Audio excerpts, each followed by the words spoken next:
नमस्कार विद्यार्थी मित्रो, आपण सुरुवात केलेली आहे शिक्षक पात्रता परीक्षा टी 2025 या परीक्षेसाठी म्हणजे सेवेत रुजू असणाऱ्या सर्व शिक्षकांसाठी स्पेशल ही बॅच आपण सुरू केली आहे. ही बॅच आपल्याकडे ऑनलाईन आणि ऑफलाईन अशा प्रकारे अवेलेबल आहे आणि ही बॅच आपण रेकॉर्डेड व्हिडिओमध्ये सुद्धा पाहू शकतो. आणि काही ही बॅच आपण फक्त 1999 रुपयामध्ये अवेलेबल करून दिलेली आहे. आणि काही डाऊट आणि क्युरी जर असतील समजा तर आपल्याकडे हा नंबर अवेलेबल आहे किंवा डिस्क्रिप्शन बॉक्समध्ये लिंक दिलेली आहे.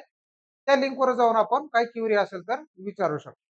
चला, आपण लास्ट टाइम म्हणजे कालच्या भागामध्ये आपण लास्ट भागामध्ये आपण इनइक्वालिटी हा चॅप्टर सुरू केला होता. चला, आता तर पुढे त्यालाच कंटिन्यू करूया आणि पुढे काही क्वेश्चन आहेत ते क्वेश्चन पुन्हा सुरुवातीला पाहूया. इनइक्वालिटी मध्ये आपण लास्ट टाइम काही कन्सेप्ट वगैरे पाहिले होते की कशा प्रकारे साईन येतात. ठीक आहे, म्हणजे जे सिम्बॉल दिलेले आहेत ते कशा प्रकारे सिम्बॉल असतात, म्हणजे कोणत्याला ग्रेटर दॅन म्हणायचं असते, कोणत्याला लेस दॅन म्हणायचं असते, म्हणजे मोठा कोणता आहे, लहान कोणता आहे, हे सर्व बाबी आपण पाहिल्या होतात. आणि त्यानंतर मग आपण काही क्वेश्चन पण सुरुवातीला घेतले होते. चला तर मग पुढे जाऊया आपण. तर पहा, क्वेश्चन दिलेला आहे सुरुवातीला. आपण क्वेश्चन नंबर आपण कंप्लीट केलं होतं. क्वेश्चन नंबर 11 पासून आज स्टार्ट करूया आपण. क्वेश्चन नंबर 11 आपल्याला दिलेला आहे. काय म्हणतो क्वेश्चन नंबर? आय हा लहान किंवा बरोबर आहे के पेक्षा, के हा लहान किंवा बरोबर आहे व्ही पेक्षा, व्ही हा बरोबर आहे ओ च्या, ओ हा लहान किंवा लहान आहे एल पेक्षा, एल हा मोठा आहे एन पेक्षा, एन हा मोठा आहे डब्ल्यू पेक्षा, डब्ल्यू हा मोठा आहे जी पेक्षा आणि जी हा मोठा किंवा बरोबर आहे पी पेक्षा, असं दिलेलं आहे. आणि त्यानंतर आपल्याला दोन निष्कर्ष दिले आहेत. पहिला निष्कर्ष आहे जी हा मोठा किंवा बरोबर आहे के पेक्षा, आणि दुसरा निष्कर्ष आहे एन हा मोठा आहे एल पेक्षा, आणि यापैकी योग्य पर्याय कोणता किंवा योग्य निष्कर्ष कोणता हे आपल्याला सांगायचं आहे. आणि आपण पाहिलं होतं की कशा प्रकारे आपण सांगू शकतो लगेच. म्हणजे आपण काय करायचं असते, जो निष्कर्ष दिले आहेत त्यांच्यामध्ये जे अल्फाबेट दिले आहेत किंवा एलिमेंट दिलेले आहेत ते सर्वात पहिल्यांदा पाहायचं की क्वेश्चन मध्ये कुठं लिहिलेले आहेत. एकच सेंटेन्स आहे, म्हणजे वाक्यामध्ये कॉमा वगैरे असं कुठंच लिहिलेलं नाही. एकच वाक्य आहे. मग त्यामध्ये आपण पहिल्या निष्कर्षात पहिल्यांदा चेक करूया बरोबर आहे की नाही. काय दिलेलं आहे? पहा, की हा मोठा किंवा बरोबर आहे केच्या. त्याचा निष्कर्ष आहे हा बरोबर आहे की नाही हे सांगायचं. चला मग पहिल्यांदा शोधूया आपण जी कुठं आहे, हा आहे आपला जी. त्यानंतर शोधूया के कुठं आहे, हा राहिला के. मग काय करायचं असतंय, एकदम सोपी ट्रिक असते आपल्याकडे, की जी हा मोठा किंवा बरोबर आहे के जर हे सांगायचं असेल तर सगळे हे जे साईन दिलेले आहेत एक तर काय असायला पाहिजे, सर्वच्या सर्व साईन अशाच प्रकारे असल्या पाहिजेत, म्हणजे मोठा किंवा बरोबर, आणि जी कडे तोंड केलेले असलं पाहिजे, किंवा जी बरोबर के. ठीक आहे, यापैकी एक साईन कोणतंही असलं तरी चालते, म्हणजे यापैकी एक साईन या दोघांच्या मधामध्ये सगळीकडे असायला पाहिजे. ठीक आहे, तरच हा निष्कर्ष बरोबर आहे असं आपल्याला सांगता येते. हे सोडून जर वेगळं साईन असेल किंवा वेगळं चिन्ह असेल तर आपला हे ऑप्शन म्हणजे निष्कर्ष चुकीचा आहे असं डायरेक्टली सांगता येते. किंवा उलट पुलट जरी झालं, म्हणजे उलट वगैरे साईन झालं तरी चुकीचं आहे असं ठरवल्या जाऊ शकते लगेच. जी कुठं आहे, ह्या दिशेला आहे. के कुठं आहे, इकडे आहे. म्हणजे सगळे ओपन माउथ, म्हणजे उघडे तोंड कुणीकडे पाहिजेत, या के कडेच, जी कडेच असायला पाहिजेत. आणि टोक कुणीकडे असायला पाहिजेत, के कडेच असायला पाहिजेत, आणि या दोन्ही पैकी एक साईनच असलं पाहिजे. आता जी कडे उघडं तोंड आहे तर जी या बाजूला आहे. तर जी कडे जात असताना, म्हणजे के पासून जी कडे जात असताना, ठीक आहे, जी कडेच उघडं तोंड पाहिजे. बाईकडचं उघडं तोंड आहे जी कडे, इथे इक्वल टू आहे, चालते इक्वल टू असलं तरी. पण इथं पहा, इथं काय झालेलं आहे, हा ग्रेटर दॅनचा सिम्बॉल आहे, म्हणजे मोठा आहे असा सिम्बॉल आहे. म्हणजे जी कडे उघडं तोंड आहे आणि के कडे काय आरो आहे, पण असं चिन्ह चालते का आपलं? चालत नाही. म्हणून पहिलं वाला ऑप्शन आपलं इथे काय रॉंग आहे असं लगेच सांगता येते, पुढे चेक करायची गरज नाही. चला सेकंड, दुसरा निष्कर्ष पाहूया. एन हा मोठा आहे एल पेक्षा असं सांगायचंय. बघा आता कुठे दिलेला आहे, एन कुठं आहे, हा राहिला आपला एन इथं. त्यानंतर एल कुठं आहे, हा राहिला एल इथं. आता जवळ जवळच आहेत लगेच. आणि ओपन माउथ कोणाकडे पाहिजे, एन कडे पाहिजे. आहे का, एन कडे टोक आहे, म्हणजे हा निष्कर्ष काय ठरतो, चुकीचा ठरतो. कारण इथं सरळ सरळ दिसते का नाही एकाच जागेत. इथल्याच निष्कर्षावरून दिसते की एल पेक्षा एन लहान आहे किंवा एन पेक्षा एल काय आहे मोठा आहे, पण आपल्याला असं पाहिजे का नाही, एन मोठा पाहिजे आणि एल लहान पाहिजे, म्हणून हा दुसरा पण निष्कर्ष काय ठरतो, चुकीचा ठरतो. चला, म्हणजे दोन्ही जर निष्कर्ष चुकीचे असतील तर निष्कर्ष 1 आणि 2 अनुसरण होणार नाही. ठीक आहे, म्हणजे ऑप्शन नंबर सी हे काय असेल आपलं करेक्ट आन्सर असेल. अशा प्रकारे आपण क्वेश्चन चेक करू शकतो आणि लगेच निष्कर्ष सांगू शकतो. ठीक आहे, कन्सेप्ट समजून घेण्यावर भर द्या, म्हणजे काय होईल, तुम्हाला लवकरात लवकर क्वेश्चन आणि सर्व क्वेश्चन एकदम आउट ऑफ पणे सॉल्व्ह करता येईल. चला पुढचा बघूया कन्सेप्ट आपण. पहा, इथून इथपर्यंत काय लिहिलेलं आहे, पहिलं वाक्य लिहिलेलं आहे, पुन्हा हे दुसरं वाक्य लिहिलेलं आहे आणि त्यानंतर हे तिसरं वाक्य लिहिलं आहे. असं जर कॉमा दिलेला असेल तर इथे एक सेंटेन्स नाही, म्हणजे एक वाक्य आहे का, नाही, तीन तीन वाक्य दिलेले आहेत. मग आपल्याला ई आणि पी मध्ये जर निष्कर्ष सांगायचा असेल, या वाक्यात ई आहे आणि पी कोणत्या वाक्यात आहे, या वाक्यात पी आहे. मग ह्या आणि ह्या वाक्याचा आपण संबंध कसा दर्शवणार किंवा कसं ठरवणार की हा जो निष्कर्ष आहे बरोबर आहे का नाही. तर हे ठरवण्यासाठी सर्वात पहिल्यांदा काय करावं लागेल, आपला त्या तीनही वाक्याला एकाच वाक्यात लिहावं लागेल, म्हणजे सगळ्याला एका स्ट्रेट लाईन मध्ये कन्वर्ट करून घ्यावं लागेल, एकाच वाक्यामध्ये घेऊन यावं लागेल. तर चला मग आपण एकाच वाक्यात घेऊन येऊ याला. बघा, आणि एकाच वाक्यात आणण्यासाठी आपण चेक करायचं की त्या तीनही वाक्याला जोडणारा एलिमेंट कोणता. बघा, इथे पण जड आहे आणि इथं पण जड आहे, म्हणजे या दोन वाक्याला आपण जडने जोडू शकतो. चला, तर पहिल्यांदा पहिलं वाक्य लिहून घेऊ आपण. पहिलं वाक्य दिलेलं आहे, के हा मोठा आहे, तर के हा लहान आहे. के हा लहान आहे. के हा लहान आहे ई पेक्षा. ई हा लहान किंवा बरोबर आहे जी पेक्षा. जी बरोबर जड असं लिहिलंय. हे झालं आपलं पहिलं वाक्य. आता दुसऱ्या वाक्यात जड येत आहे, याला आता पुढचे एलिमेंट म्हणजे जे पुढचे अक्षर आहे ते कनेक्ट करून घ्यायचे. जड हा लहान आहे जे पेक्षा, असं इथं संबंध दर्शवलेला आहे. तर इथं पण लिहिताना तसाच संबंध आपला दिसला पाहिजे, म्हणजे जड हा लहान आहे जे पेक्षा, असाच संबंध आला पाहिजे. चला पुढचं, जे बरोबर पी, जे बरोबर पी असं आपण कनेक्ट केलेलं आहे.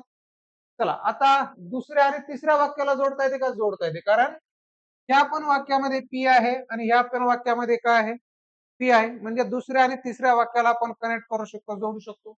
चला, म्हणजे पी हा लहान आहे पेक्षा असं दिलंय, तर पी ऑलरेडी लिहिलंय आपण, त्यालाच करेक्ट करूया. पी हा लहान आहे आर पेक्षा आणि आर हा मोठा किंवा बरोबर आहे आय पेक्षा, राईट.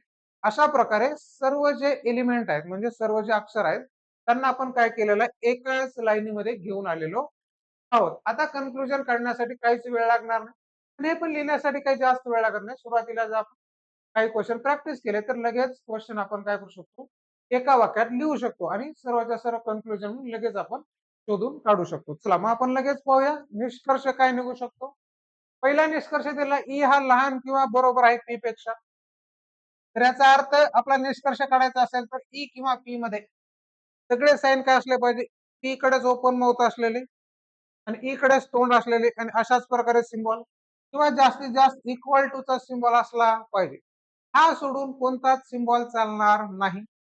किंवा ई हा मोठा किंवा बरोबर आहे असा पण सिम्बॉल काय नाही तर चालणार नाही. ठीक आहे, म्हणजे या दोन पैकी एक सिम्बॉल या दोघांमध्ये इथून तिथून असला पाहिजे, तरच हे निष्कर्ष बरोबर आहे असं डायरेक्टली सांगता येते. ते पाहूया आपण.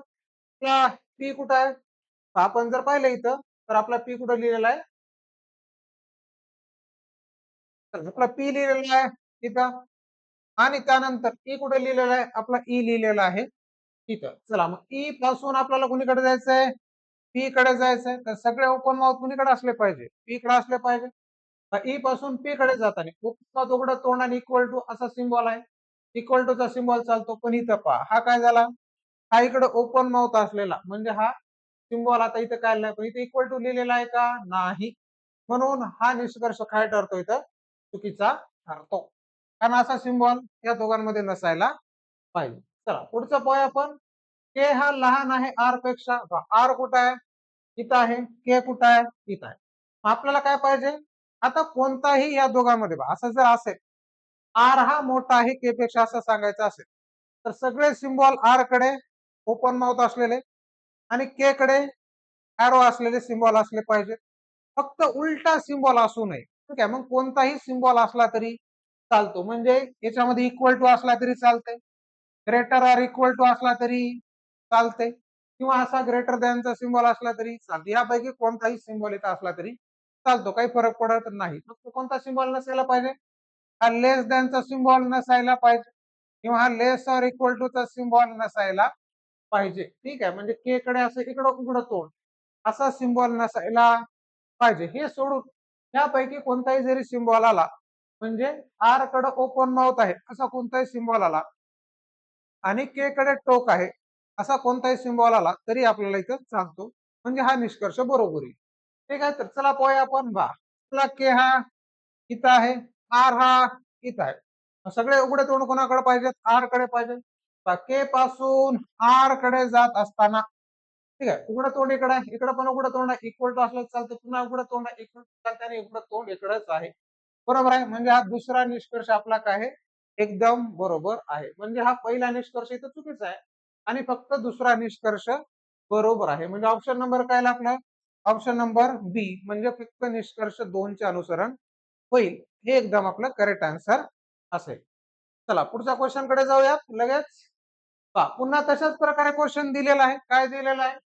पहा पहिला वाक्य, पुन्हा हे दुसरं वाक्य आणि हे तिसरं वाक्य. कशा प्रकारे कळते आपल्याला पहिलं दुसरं कोणतं आहे, तिसरं कोणतं आहे वाक्य?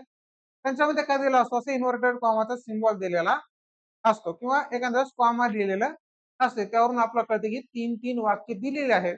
मग त्या वाक्यांना आपल्याला काय करायचं असते? एकाच लाईनीमध्ये म्हणजे एकाच रेषेमध्ये सरळ आणून घ्यायचं आणि त्यानंतर मग आपल्याला कन्क्लुजन म्हणजे निष्कर्ष शोधता येतो.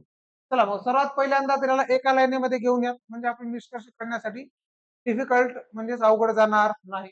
चला पहिलं वाक्य काय दिलेलं आहे? वाय हा लहान आहे ई पेक्षा, ई हा लहान आहे जी पेक्षा असं लिहिलेलं आहे. पुन्हा पहिल्या आणि दुसऱ्या वाक्याला जोडणारा एलिमेंट जी आहे. बरोबर आहे. या पण वाक्यात जी आहे, या पण वाक्यात जी आहे. म्हणजे पहिल्या आणि दुसऱ्या वाक्याला आपण जी ने जोडू शकतो. चला मग आता जी न पुढे कंटिन्यू करू बा. जी हा लहान आहे टी पेक्षा असं दिलेलं आहे. म्हणजे जी ऑलरेडी लिहिलेलं आहे आपण. तसाच निष्कर्ष म्हणजे तसाच मिनिंग आला पाहिजे. जी हा लहान आहे टी पेक्षा. टी बरोबर आहे एफ च्या. एफ हा लहान आहे डब्ल्यू पेक्षा असं लिहिलेलं आहे. चला आणि दुसऱ्या आणि तिसऱ्या वाक्याला कोण जोडते? हा डब्ल्यू काय करतो? दुसऱ्या आणि तिसऱ्या वाक्याला इथं कनेक्ट करतो म्हणजे जोडतो. चला मग आता दुसऱ्या आणि तिसऱ्या वाक्याला डब्ल्यू ने जोडून घेऊ. डब्ल्यू ऑलरेडी लिहिलेला आहे आपण. इथं अर्थ काय आहे डब्ल्यू ला घेऊन? डब्ल्यू हा मोठा आहे ए पेक्षा. तर आपण लिहिताना पण तसंच मिनिंग डब्ल्यू हा मोठा आहे ए पेक्षा आणि ए हा मोठा किंवा बरोबर आहे बी पेक्षा असं लिहिलेलं आहे. मला एका लाईनीमध्ये आता कन्क्लुजन इझिली शोधता येते. चला पहिला काय दिलेला आहे निष्कर्ष? ई हा लहान आहे ए पेक्षा. हे आपल्याला ठरवायचं आहे. मग शोधायचं ई कुठं आहे? हा आपला ई. ए कुठं आहे? हा आपला ए. सगळे उघडे तोंड कुणीकडे असले पाहिजे? ए कडे असले पाहिजे. चला इकडे ई पासून ए कडे जात असताना उघडं तोंड ए कडे आहे. इथं पण उघडं तोंड ए कडे आहे. इक्वल टू असला तरी चालतो. इथं पण उघडं तोंड ए आहे. पण इथं काय झालं? इथं आला की सिम्बॉल झाला उलटा. बरोबर आहे. ए कडे उघडं तोंड असायला पाहिजे होतं. म्हणून इथं सिम्बॉल उलटा झाला की लगेच निष्कर्ष काय ठरतो? चुकीचा ठरतो. म्हणजे हा निष्कर्ष इथं चुकीचा आहे. चला नेक्स्ट सेकंड आपण चेक करूया. सेकंड काय दिलेलं आहे? सेकंड काय दिलेलं आहे? पी हा मोठा आहे वाय पेक्षा. बघा पी कुठं आहे? हा राहिला पी आपला. वाय कुठं आहे? हा आपला वाय. चला मग आपला काय सांगायचं? पी हा मोठा आहे वाय पेक्षा. म्हणजे उघडं तोंड कोणाकडे असलं पाहिजे? पी कडे असलं पाहिजे. टोक कोणाकडे असलं पाहिजे? वाय कडे असलं पाहिजे. चला मग वाय इकडे आहे. वाय कडे स्टोक आहे. वाय कडेच इकडेच आहे, इकडेच आहे, इकडेच आहे, इकडेच आहे. पण इथं आला की सिम्बॉल काय झाला? उलटा झाला. इथं पण काय झाला सिम्बॉल? उलटा झाला की लगेच निष्कर्ष काय ठरवायचा असतो? चुकीचा ठरवायचा असतो. ठीक आहे. अशा प्रकारे इथं दोन्हीही निष्कर्ष काय आहेत आपले? चुकीचे आहेत आणि दोन्हीही निष्कर्ष चुकीचे असतील तर ऑप्शन नंबर काय आहे आपलं? सी एकदम बरोबर. म्हणजे निष्कर्ष 1 आणि 2 दोघांचे अनुसरण होणार नाही. चला समजताय? चला नेक्स्ट पुढे जाऊया आपण. पहा पुढचा हा क्वेश्चन आहे आपला, पुन्हा तशाच प्रकारे आहे. पुन्हा काय केलं, 3-3 सेंटेन्स दिलेत, म्हणजे 3-3 वाक्य दिलेले आहेत. मग त्यांना सर्वात पहिल्यांदा काय करायचं, एका रेषेमध्ये घेऊन यायचं, कनेक्ट करायचं आणि शोधायचं पहिल्यांदा कनेक्ट करत असताना कोणते दोन एलिमेंट असे आहेत, म्हणजे कोणते दोन अक्षर आहेत जे या दोन वाक्यांना कनेक्ट करतात. चला पहिल्या आणि दुसऱ्या वाक्याला अगोदर कनेक्ट करून घेऊ आपण. पहिल्या वाक्यामध्ये लिहून घेऊ आपण. पहिल्या वाक्यामध्ये काय दिलेलं आहे, यच हा लहान किंवा बरोबर आहे यम पेक्षा, यम हा बरोबर आहे वाय पेक्षा, वाय हा लहान किंवा बरोबर आहे यू पेक्षा. करेक्ट आहे. चला मग आता इथं काय, इथं आणि इथं शोधायचं काय कॉमन एलिमेंट आहे. इथं पण वाय दिलेला आहे आणि इथं पण काय दिलेलं आहे, वाय दिलेला आहे. म्हणजे पहिल्या आणि दुसऱ्या वाक्याला वाय हा कनेक्ट करतो. चला मग वाय पासून सुरुवात करूया. पण इथं बघा आता काय झालेलं आहे, वाय हा मधातच आला. ठीक आहे. आतापर्यंत काय होत होतं की वाय हा कुठं येत होता, वाय हा आपला त्या शेवटच्या टोकाला येत होता. एक मिनिट लिहून घेतो मी थोडस. वाय हा लहान किंवा बरोबर आहे क्यू पेक्षा. ठीक आहे. म्हणजे वाय आपला शेवटच्या टोकाला येतो, पण वाय हा मधातच आला. मग कसं कनेक्ट करायचं, तर बघा लक्ष द्या बरोबर. हेच वाक्याचं मिनिंग इथे लिहायचं, वाय हा लहान किंवा बरोबर आहे क्यू पेक्षा.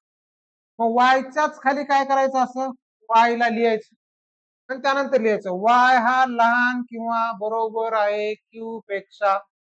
पुढे कंटिन्यू करायचं, तर क्यू बरोबर आहे डब्ल्यू पेक्षा, डब्ल्यू हा लहान किंवा बरोबर आहे जी पेक्षा आणि जी हा लहान आहे एल पेक्षा. अशा प्रकारे कनेक्ट करायचं. केलं कनेक्ट म्हणजे काहीच करायचं नाही, वायच्या खाली काय लिहायचं, वायला लिहून घ्यायचं, म्हणजे आपल्याला वाक्य कनेक्ट करता येते. चला आता दुसऱ्या आणि तिसऱ्या वाक्याला काय कनेक्ट करते, इथं पण जी आहे आणि इथं पण काय आहे, जी आहे. पुन्हा तेच झालं, जी कुठं आहे, मधातच आहे, कारण शेवटच्या टोकाला असलं तर डायरेक्ट लिहिता आलं असतं आपल्याला, पण हा जी राहिला मधामध्येच. ठीक आहे. चला मग काय हरकत नाही, जी मधात जरी असेल तरी आपण जसं वायला ह्या वाक्याने ह्या वाक्याशी जोडून घेतलं, तशाच प्रकारे काय करायचं, आता इथं पण जी ला काय करायचंय, पुढच्या वाक्यासोबत जोडून घ्यायचं. चला मग जोडून घेऊ. बा जी हा लहान आहे ए पेक्षा, मग जीच्याच खाली काय लिहायचं, जीच्याच खाली दुसरा जी लिहायचा. पुढचं वाक्य लिहायचं, जी हा लहान आहे ए पेक्षा, ए हा लहान किंवा बरोबर आहे आर पेक्षा आणि आर हा लहान आहे टी पेक्षा. अशा प्रकारे हे वाक्य कनेक्ट करायचे. ठीक आहे. आता हे जरी असं जरी लिहून घेतलं असेल तर काही काळजी करण्याची गरज नाही, कारण यांना आपण काय करता येते, मग आता निष्कर्ष शोधता येतो. कसा निष्कर्ष शोधायचा, बघ यम हा लहान आहे आर पेक्षा असं म्हटलेलं आहे. आपलं यम कुठं आहे, इथं आहे. आर कुठं आहे, इथं आहे. ठीक आहे. म्हणजे यम पासून आर कडे जात असताना काय आलं पाहिजे, हे जो एरो आहे कुणीकडे असला पाहिजे, यम कडे असला पाहिजे. उघडं तोंड कुणीकडे आलं पाहिजे, आर कडे आलं पाहिजे. मग आता एका लाईनीत लिहायची काहीच गरज नाही, सरळ सरळ बघा. फक्त लक्ष द्या, यम पासून असंच येऊन काय करायचं, असं सापशिडी सारखं आर कडे जायचं. फक्त चेक करायचं की इकडे जात असताना, यम पासून आर कडे जात असताना सगळे उघडे तोंड आर कडेच आहेत का, एवढेच फक्त लक्षात द्यायचं. यम इक्वल टू वाय चालते, पुन्हा इकडेच आर कडे जात आहोत तर इकडेच तोंड आहे, इक्वल टू चालते, पुन्हा आर कडे जातो तिकडेच उघडं तोंड आहे, खाली आलो इकडे पण उघडं तोंड आहे, इकडे पण उघडं तोंड आहे. अशा प्रकारे असं सापशिडी खेळत आलं, सगळे तोंड उघडे तोंड आर कडेच आहे ते शोधत आलं की आपला निष्कर्ष बरोबर आहे की नाही लगेच कळते. ठीक आहे. पुन्हा पुन्हा याला एकाच वाक्यात लिहा, पुन्हा कनेक्ट करा, अशी काहीच गरज नाही. असं सापशिडी सारखं थोडंसं बघत जायचं की बरोबर आहे की नाही. म्हणजे हे जे सिम्बॉल पाहिजे आपला, उघडं तोंड कुणीकडे पाहिजे, आर कडे पाहिजे. मग यम कडून वाय कडे जात असताना असे सगळे उघडे तोंड आर कडेच आहेत का, एवढंच फक्त शोधत जायचं. मग असं जर दिसत असेल किंवा इक्वल टूचा सिम्बॉल असेल किंवा हा ग्रेटर इक्वल टूचा असेल तरी चालतो. म्हणजे असे जर सिम्बॉल सगळे असतील तर आपला निष्कर्ष एकदम योग्य आहे असं ठरवता येते. चला पुढे जाऊया आपण. नेक्स्ट आपण पाहूया पुढचं काय दिलेलं वाक्य. चला म्हणजे पहिला निष्कर्ष आपला एकदम योग्य आहे. चला पुढे आपण जाऊया. पुढे काय दिलेलं आहे पहा, पुढे दिलेलं आहे जी हा मोठा किंवा बरोबर आहे यम पेक्षा. आता शोधायचं यम कुठं आहे, हा राहिला आपला यम, करेक्ट आहे. त्यानंतर जी कुठं आहे, हा राहिला इथं. ठीक आहे. हा जी घेऊ शकता किंवा हा जी घेऊ शकता. पण आपण हा जी घेऊ म्हणजे कनेक्ट करायला सोपं जाईल. जी कडे उघडं तोंड आणि इक्वल टू असा सिम्बॉल किंवा इक्वल टू असा सिम्बॉल, हे सिम्बॉल सोडून कोणताही सिम्बॉल असता कामा नाही. ठीक आहे, हे सोडून जर दुसरा सिम्बॉल आला तर कन्क्लुजन रॉंग. त्यापैकी एकच सिम्बॉल त्या दोघांच्या मधात इथून तिथून असला पाहिजे. म्हणजे जी कडे उघडं तोंड आणि एम कडे अॅरो असे सगळे सिम्बॉल असले पाहिजेत आणि त्याच्या खाली इक्वल टू चा सिम्बॉल असला पाहिजे. चला कुणीकडे जाऊ आपण, जी पासून एम कडे जाऊया आपण. जी कडे काय पाहिजे, जी कडे ओपन माउथ पाहिजे, इकडेच ओपन माउथ आहे, इक्वल टू चालते, इकडेच इक्वल टू आहे आणि इथं पण काय इक्वल टू लिहिलेलं आहे. ठीक आहे, किंवा वाटल्यास इथे इक्वल टू एम असं लिहू, असं इथं पण चेक करू शकता की बरोबर आहे का. इक्वल टू आहे, इकडंच तोंड आहे, इक्वल टू आहे, इकडे तोंड आहे इक्वल टू, आणि इथं ग्रेटर ऑर इक्वल टू आणि इथं पण ग्रेटर ऑर इक्वल टू असं जीकडे तोंड दाखवलेलं आहे. म्हणजे हा दुसरा पण निष्कर्ष काय आपला एकदम योग्य आहे. म्हणजे इथं दोन्ही निष्कर्ष बरोबरच आहेत. म्हणजे निष्कर्ष 1 आणि 2 या दोघांचे काय होते इथं अनुसरण होते असं आपल्याला सांगता येते. चला पुढचा क्वेश्चन पाहायला लागेल बा. Question number 16. तशाच प्रकारे हे पहिला क्वेश्चन दिलेला आहे, हा दुसरा सेंटेन्स आणि हा पुढचा सेंटेन्स, असे 3 वाक्य दिलेले आहेत. मग हे तीनही जर वाक्य दिले असतील तर चला मग आता याला काय करूया आपण, या तीनही वाक्याला सर्वात पहिल्यांदा एका लाईनीमध्ये म्हणजेच एकाच सरळ रेषेत कनेक्ट करून घेऊ आपण. पहिलं वाक्य लिहून घेऊ अगोदर आपण. काय लिहिलेलं आहे, यम हा लहान आहे एफ पेक्षा, एफ हा लहान आहे एच पेक्षा आणि एच बरोबर ओ. आता पहा पहिल्या आणि दुसऱ्या वाक्याला कोण जोडते, इथं पण एच आहे, इथं पण एच आहे, म्हणजे या दोघाला जोडणारा अक्षर आहे एच. एचच्याच खाली काय लिहायचं, एच ला लिहायचं. पुढे कनेक्ट करायचं, एच हा लहान किंवा बरोबर आहे टी पेक्षा, एच हा लहान किंवा बरोबर आहे टी पेक्षा, टी बरोबर के, के हा मोठा आहे यल पेक्षा, के हा मोठा आहे यल पेक्षा, मग के हा मोठा आहे यल पेक्षा असंच मिनिंग आलं पाहिजे. म्हणजे अशाच प्रकारे इथं पण खाली अर्थ दिसला पाहिजे. चला आता दुसऱ्या आणि तिसऱ्या वाक्याला कनेक्ट करू बघ. दुसऱ्या आणि तिसऱ्या वाक्याला काय कनेक्ट करतो, इथं ओ आहे पण इथं ओ आहे का, नाही. इथं वी आहे, नाही. म्हणजे दुसरं आणि तिसरं वाक्य कनेक्ट होते का, नाही. दुसरं आणि तिसरं वाक्य कनेक्ट होत नाही. मग कोणतं कनेक्ट होते, पहिलं आणि तिसरं हे वाक्य काय होते, कनेक्ट होते. करेक्ट. मग चला मग आता पहिल्या आणि तिसऱ्या वाक्याला कनेक्ट करू. ओ हा मोठा आहे व्ही पेक्षा, मग इथंच लिहून घेऊ आपण. ओ हा मोठा आहे व्ही पेक्षा, व्ही बरोबर पी असं लिहिलं आपण. चला मग काय करता येते बघा, आता निष्कर्ष काढायचा आपल्याला. यल हा लहान आहे पी पेक्षा, यल इथं आहे, पी इथं आहे, असंच सापशिडी खेळत असं जावं लागेल आपल्याला, बरोबर आहे. मग काय करायचं, एच ह्या दोघाला कनेक्ट करतो. ह्या दोघाला सांगायचं असेल तर दोन काम होऊ शकतात. एक तर ह्या वाक्याला ह्या वाक्यामध्ये सरळ असं कनेक्ट करून घेऊ शकता, ठीक आहे, किंवा वाटल्यास आपण असं सापशिडी सारखं पण खेळत इथं निष्कर्ष काढू शकतो. चला अवघड वाटत असल्यास या वाक्याला आणि वाक्याला मी एका वाक्यात लिहून घेतो. एच बरोबर एच इथं ऑलरेडी लिहिलं आहे, म्हणजे एच बरोबर ओ. ओ हा मोठा आहे व्ही पेक्षा, ओ हा मोठा आहे व्ही पेक्षा आणि व्ही बरोबर पी. ठीक आहे, म्हणजे हे जे पुढचं वाक्य आहे एवढं मी काय करून घेतलेलं आहे, इकडे कनेक्ट करून घेतलेलं आहे, जेणेकरून निष्कर्ष काढायला आणखी सोपं जाईल. चला मग आता यल हा लहान आहे पी पेक्षा, इथं यल आहे इथं पी आहे, कुणीकडे पाहिजे, अॅरो एल कडे पाहिजे, ओपन माउथ पी कडे. चला एल पासून पी कडे जाऊया आपण. सगळे अॅरो एल कडे असले पाहिजे आणि ओपन माउथ पी कडे असले पाहिजे. चला मग आता एल पासून पी कडे जात आहोत तर चेक करू, सगळे ओपन माउथ पी कडे म्हणजे उघडे तोंड पी कडे आहेत का, इकडे तोंड उघडं तोंड आहे इक्वल टू चालते. पण इथं आलं की बघा, इथं आलं काय झालं, हे झालं उलट पुलट, राईट. कारण उघडं तोंड इकडे पाहिजे होतं, हे आला म्हणजे झाला निष्कर्ष चुकीचा ठरला, म्हणजे हा निष्कर्ष चुकीचा. चला लगेच आता दुसरा निष्कर्ष पाहूया आपण. दुसरं काय दिलेलं आहे, सेकंड निष्कर्ष, एफ हा मोठा आहे टी पेक्षा. कुठं आहे एफ, हा राहिला एफ.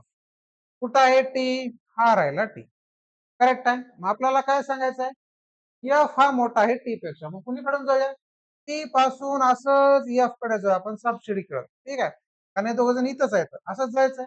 उघडं तोंड कुणीकडे असलं पाहिजे, एफ कडे असले पाहिजे आणि टी कडे आरो असलं पाहिजे. पण इथंच बघा, इथंच पहिला सिम्बॉल काय झालेला असा, उलटा पुलटा झालेला आहे, म्हणजे लगेच निष्कर्ष काय ठरतो, हा पण चुकीचा ठरतो.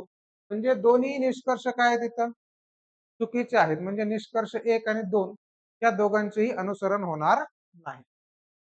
चला पुढे जाऊया आपण.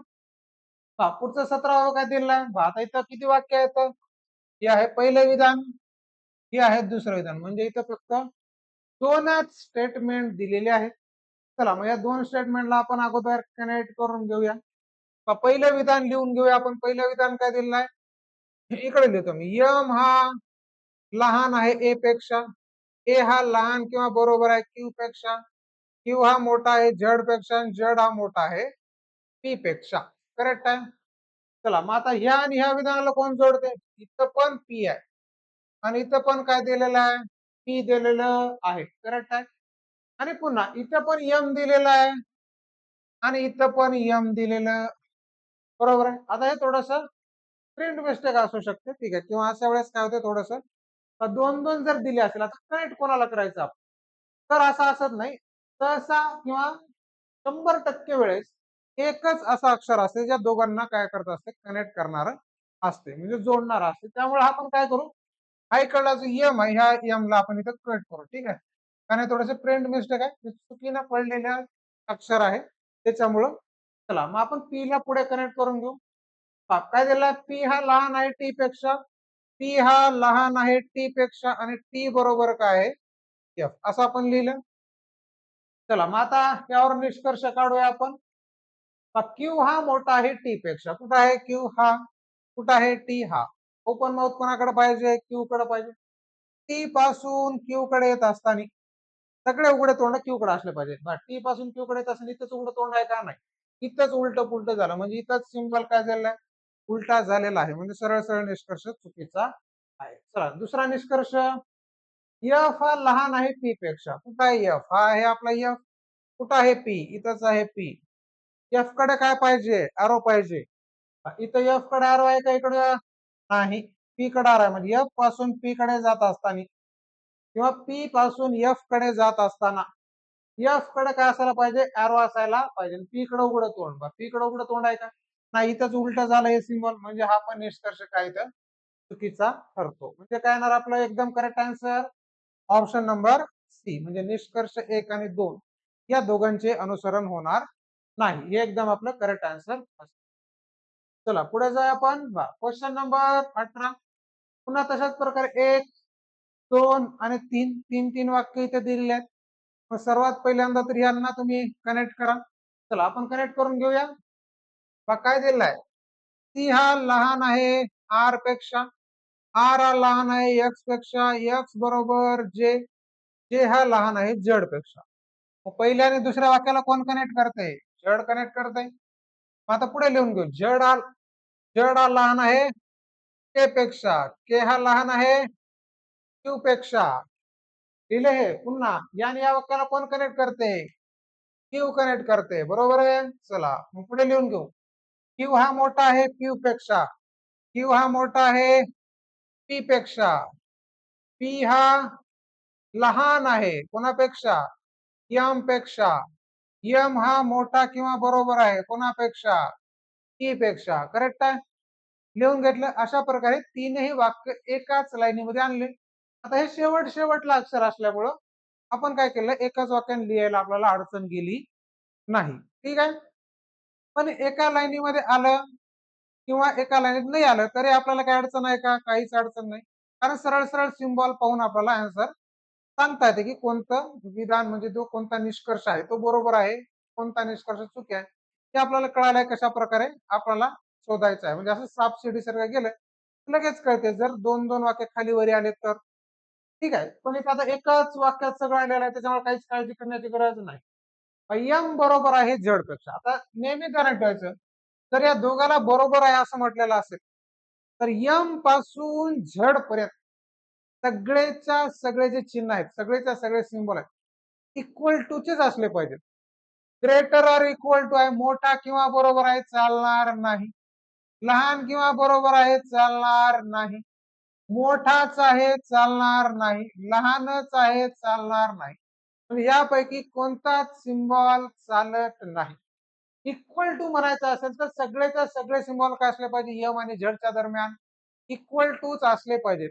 असा कोणताच सिम्बॉल काय होत नाही, इथं चालत नाही. मग चला आपण लगेच बघूया अशाच प्रकारे आहेत का. कुठं आहे यम, हा आपला राहिला यम, राहिला जड, हा राहिला जड. इथं पण इक्वल टू नाही, इथं पण नाही, इथं पण नाही, इथं पण नाही. कुठंच इक्वल टू नाही. मग सरळ सरळ काय निष्कर्ष चुकीचा आहे. चला पुढे जाऊया आपण. पुढे काय दिलंय, सी हा लहान आहे क्यू पेक्षा. मग शोधायचं कुठं आहे सी, हा राहिला आपला सी. कुठं आहे क्यू, हा राहिला आपला क्यू. मग सी क्यू पासून सी कडे जात असताना सी कडेच काय असलं पाहिजे, स्टोक असलं पाहिजे. चला तर मग चेक करूया, क्यू पासून सी कडे जातं, सी कडे स्टोक आहे का, इकडं स्टोक आहे, इकडं स्टोक आहे, इकडं स्टोक आहे. इक्वल टू असला तरी चालते, काय फरक पडत नाही, कारण तरी इकडं स्टोक आहे आणि इकडं स्टोक आहे. म्हणजे हे निष्कर्ष एकदम बरोबर आहे.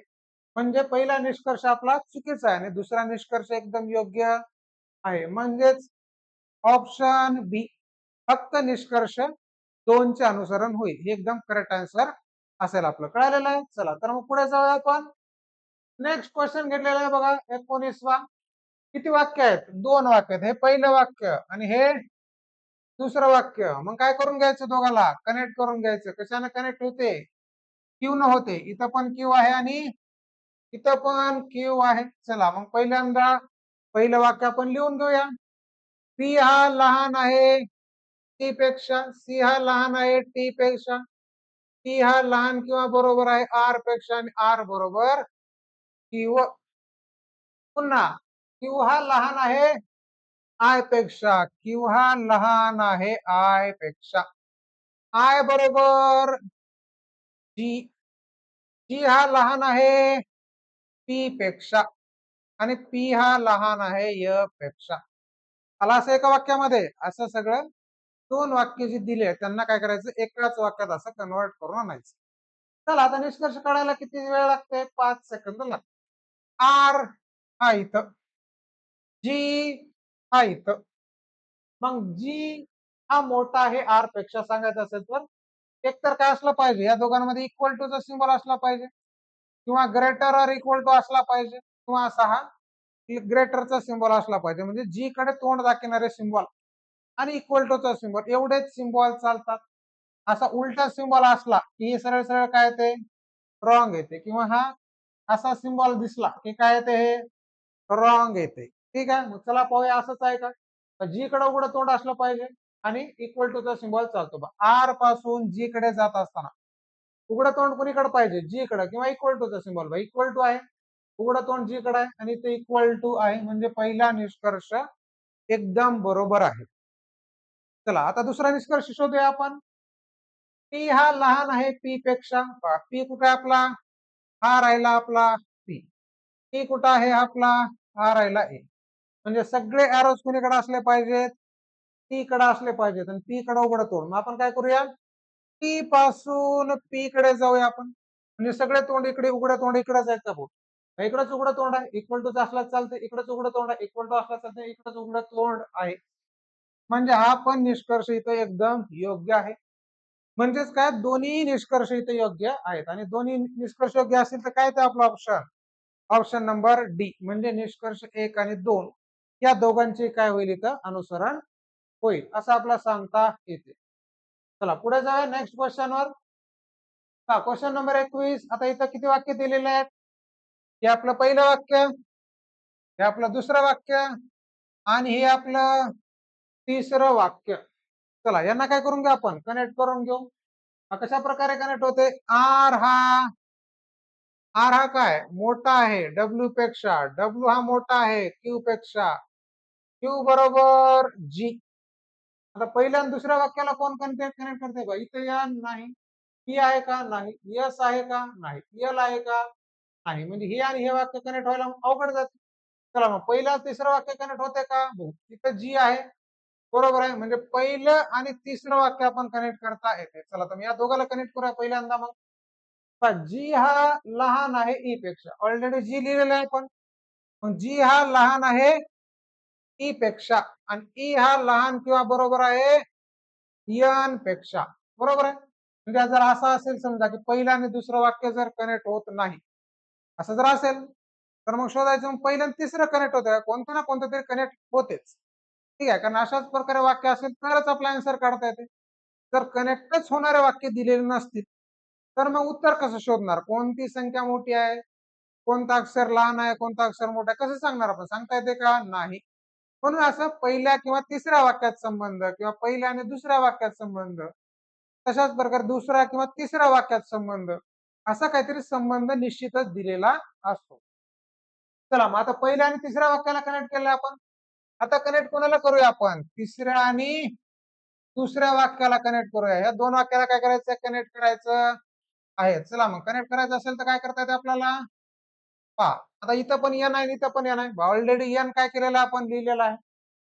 एन हा लहान आहे पी पेक्षा. एन हा लहान आहे पी पेक्षा. पी हा मोठा आहे यस पेक्षा आणि यस हा मोठा किंवा बरोबर आहे एल पेक्षा, असं आपण लिहिलेलं आहे.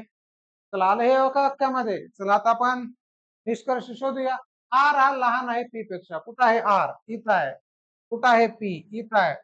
सगळे उघडे तोंड. मग आर पासून पी कडे जात असताना सगळे उघडे तोंड पी कडे असले पाहिजेत बा. इथंच उलट झालं. म्हणजे पी कडे उघडं तोंड आहे का? इथं नाही. इकडून इकडे चला तर पी कडे उघडं तोंड असलं पाहिजे. इथंच उलट झालं.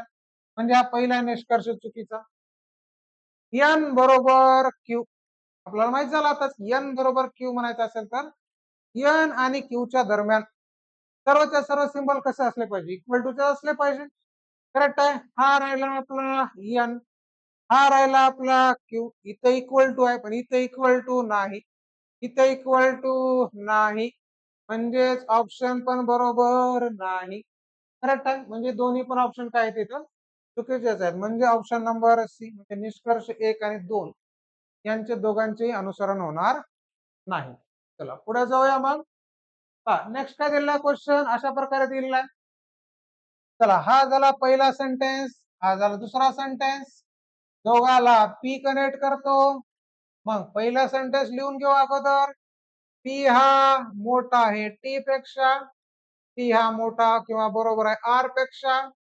आर हा मोठा आहे के पेक्षा आणि के हा लहान किंवा बरोबर आहे एम पेक्षा. मग आता इथं पी आहे आणि इथं पी आहे आणि इथं पी लिहिलेलं आहे आपण. चला या दोघाला कनेक्ट करू. पी हा लहान आहे ए पेक्षा. इकडे कनेक्ट करतो मी. पी हा लहान आहे ए पेक्षा. ए हा लहान आहे यस पेक्षा. ए हा लहान आहे यस पेक्षा. यस हा लहान आहे यल पेक्षा. यस हा लहान आहे यल पेक्षा आणि यल हा मोठा आहे यस पेक्षा. यल हा मोठा आहे यक्स पेक्षा. लिहिलं आपण. अशा प्रकारे दोन्ही वाक्य एकाच लाईनीत कनेक्ट केलेले. तर चला निष्कर्ष शोधण्याचा प्रयत्न करा. 1 मिनिट थांबूया आपण.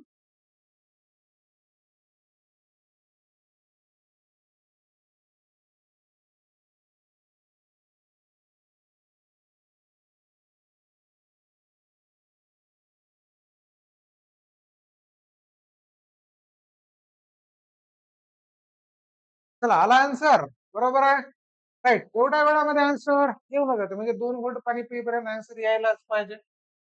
तसं बघा यल हा मोठा आहे आर पेक्षा. कुठं आहे यल? हा यल. आर. हा राहिला आर. यल कडे आर पासून यल कडे जात असताना सगळे ओपन माउथ यल कडे असले पाहिजे. इथं पण ओपन माउथ आहे, इथं पण आहे, इथं पण आहे, इथं पण आहे, इथं पण आहे. बरोबर आहे. म्हणजे पहिला निष्कर्ष एकदम योग्य आहे. दुसरा निष्कर्ष यम हा लहान आहे यस पेक्षा. यम इथं आहे, यस इथं आहे. यस पासून यम कडे जात असताना यम कडेच काय असलं पाहिजे? टोक असलं पाहिजे. इथं यम कडे चालले आपण. इथं टोक आहे यम कडे, इथं पण टोक आहे, इथं पण आहे, इथं पण आहे, इथं पण आहे. पण इथं आलं काय झालं? हे झालं उलट. करेक्ट आहे. इथं यम कडे टोक आहे का? नाही. मग हा निष्कर्ष चुकीचा करतो. म्हणजे पहिलाच निष्कर्ष जर बरोबर असेल तर काय येणार आपलं? Option number 1. म्हणजे तुम्ही सोडवलं एकदम बरोबर आहे. ऑप्शन नंबर 1 एकदम करेक्ट आन्सर आहे. चला पुढे जाऊया आपण. क्वेश्चन नंबर 23 दिलेला आहे. चला पहिलं वाक्य, दुसरं वाक्य. अगोदर पहिलं वाक्य लिहून घेऊया. ओ हा लहान किंवा बरोबर आहे आय पेक्षा. आय हा लहान आहे डी पेक्षा. डी बरोबर पी आणि पी हा लहान किंवा बरोबर आहे झेड पेक्षा. मग या दोघा वाक्याला कोण कनेक्ट करते? इथं पण आय आहे आणि इथं पण आय आहे. तर आय कनेक्ट करते. चला आय ला लिहून घेऊया. आयच्या खाली आय लिहितो मी इथं. ठीक आहे, म्हणजे आय या दोन्ही वाक्याला कनेक्ट करतो. पुन्हा आय हा मोठा आहे एफ पेक्षा, माहितच लिहितो आय हा मोठा आहे एफ पेक्षा, एफ हा मोठा आहे क्यू पेक्षा, क्यू हा लहान आहे पी पेक्षा आणि बी हा लहान आहे यू पेक्षा, असं लिहिलेलं आहे. चला मग असं एका वाक्यात आपण लिहिलं सगळं एका जागी. चला मग आता लगेच निष्कर्ष काढायला का अवघड जाणार नाही. पी हा मोठा आहे बी पेक्षा, कुठं आहे पी, हा राहिला पी, हा राहिला पी, म्हणजे पी पासून असंच सापशिडी खेळत खेळत खेळत कोणाकडे यायचं, पी कडे याच. आणि बी कडेच का असला पाहिजे, एरो असला पाहिजे, म्हणजे इकडून पी पासून असं सापशिडी खेळत बी कडे जात असताना बी कडेच एरो असणारे सगळे सिंबल असले पाहिजे, किंवा इक्वल टू असला तरी चालेल. इक्वल टू आहे इकडेच एरो आहे बी कडेच, असं झालं इकडेच बी कडे आहे इकडेच बी कडे आहे, पण इथं काय झाला, हा झाला सिंबल उलटा. बरोबर आहे, इकडे बी कडे एरो पाहिजे होता आपल्याला, पण बी कडे उघडं तोंड झालं, पण लगेच कन्क्लुजन रॉंग. चला पुढे निष्कर्ष, एफ हा लहान आहे झेड पेक्षा. बघा आता एफ कुठं आहे, इथं आहे, झेड कुठं आहे, इकडं आहे. तसंच मग असं सापशिडी खेळत खेळत खेळत खेळत कोणाकडे यायचं, एफ कडे यायचं. एफ कडेच काय असला पाहिजे, एरो असला पाहिजे. ठीक आहे, म्हणजे सगळे सिंबल असेच असले पाहिजे, किंवा इक्वल टू चा सिंबल किंवा हे एरो इकडे दर्शवणारे असले पाहिजे. चला मग झेड पासून एफ कडे जाऊया, आणि एफ कडे एरो आहे का, झेड पासून एफ कडे जाताना असाच एरो आहे का चेक करू जाऊ. इकडेच एफ कडे एरो आहे इक्वल टू चालतो, इकडेच एरो आहे, इथं आय ला आय कनेक्ट करा, इकडेच एरो आहे, आणि त्याला आपला एफ. म्हणजे दुसरा निष्कर्ष एकदम योग्य आहे, आणि दुसराच निष्कर्ष फक्त बरोबर असेल तर फक्त 2 चे अनुसरण होईल, एकदम करेक्ट आन्सर असेल आपलं. चला पुढे जाऊया आपण. Question number 25. पहिलं वाक्य, दुसरं वाक्य आणि तिसरं वाक्य. चला कनेक्ट करूया आपण. पहिलं वाक्य लिहून घेतो अगोदर मी. वाय हा लहान आहे यू पेक्षा, यू हा लहान किंवा बरोबर आहे एन पेक्षा, आणि एन बरोबर काय इथं आय आहे. चला आता पहिल्या आणि दुसऱ्या वाक्याला कोण कनेक्ट करते, वाय आहे का इथं, नाही.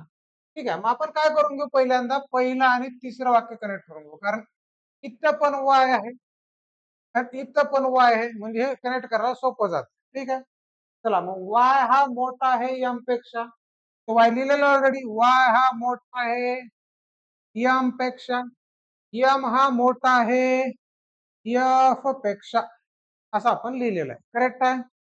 चला मग आपण काय करूया, आता पुढे काय कनेक्ट होते, त्या आणि ह्या वाक्याला कोण कनेक्ट करते, एफ कनेक्ट करते. मग पुढे कनेक्ट करून घ्या. एफ बरोबर कोण आहे, एफ बरोबर ए, ए हा मोठा किंवा बरोबर आहे आर पेक्षा, आणि आर हा मोठा आहे कोणापेक्षा, डब्ल्यू पेक्षा, असं एका जागी कनेक्ट आपण केलेलं आहे. चला झालंय कनेक्ट सगळं. चला मग आपला काय करायचं आता निष्कर्ष, एन हा मोठा आहे ए पेक्षा, हा एन हा ए, ए पासून एन कडे जात असताना एन कडेच काय असलं पाहिजे, उघडं तोंड असलं पाहिजे, ओपन माउथ. चला मग ए पासून एन कडे इक्वल टू चालतो, इकडेच उघडं तोंड इकडेच उघडं तोंड इकडेच उघडं तोंड इकडेच उघडं तोंड, म्हणजे पहिला निष्कर्ष एकदम बरोबर. दुसरं पहा, डब्ल्यू हा लहान आहे यू पेक्षा, किंवा यू हा मोठा आहे डब्ल्यू पेक्षा. यू कुठं आहे, हा राहिला यू, हा राहिला डब्ल्यू. डब्ल्यू पासून कोणाकडे येऊ आपण, यू कडे येऊ.